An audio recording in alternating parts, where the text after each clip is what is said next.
where I was now, bundu bashing, we obviously relocated on the lions, the Nkuhuma lions, who have been MIA for the past couple of days. And obviously there was a sighting this morning, just as Tristan was trying to relocate on the lions for the second time.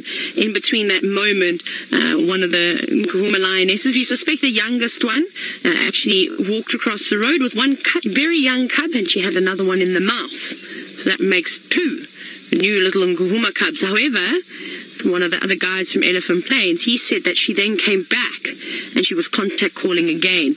And myself, Tristan and Sebastian actually went out after game drive, and as we were approaching the same spot where he'd left them, the lioness was coming back from obviously the den site. So we wonder if there aren't more cubs, and obviously because they're very young, they're potentially anywhere between 2 and 3 weeks old, so quite tiny still.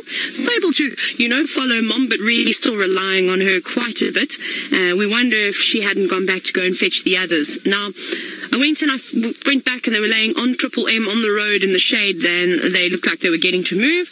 A couple of the lionesses were standing up, sort of stretching, and then one lioness got up and started walking in the drainage. Now, in order to be able to establish where exactly the den site is, well, I had to go in and follow her. So I kept my distance, and we followed her quite far off the road, which I'm really happy about, because Triple M is a very, very busy road. So she's quite far in the drainage line, and she went underneath a gardenia tree, which we could not see anything else after that, and she sat under there. We did hear a couple of little contact calls, so I didn't really get to see how many little ones were there.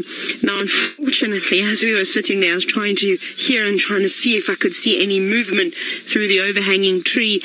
The rest of the pride arrived. So we've actually had to completely close that area off, because those cubs are very young to sort of be viewed just yet, and also because it is so thick and these cubs are obviously very new, they've only obviously been recently introduced to the pride, it's important that we give them a bit of space and a bit of time out so they can sort of establish what's going on over there. So we're going to be chatting to obviously Rex and Aubrey and Taxon over the next few days, because the den site is on Djuma, so they will dictate as to how the sightings are going to be run. But lion cubs, unlike leopard cubs, they actually habituate so quickly to the vehicle. I can promise you right now, you could even have one car there and you'd have to be a little bit quiet, but they'd be used to the sound of your voice. They wouldn't really mind the car turning off and starting too much. It would take them probably a few days to get used to the cars. It's pretty amazing how quickly they habituate to things. Leopard cubs, a little bit later, but we also don't want to push the boundaries, and it's important that we give and we respect these animals. But how awesome is that? The Nkuhuma pride continues to grow, so I suppose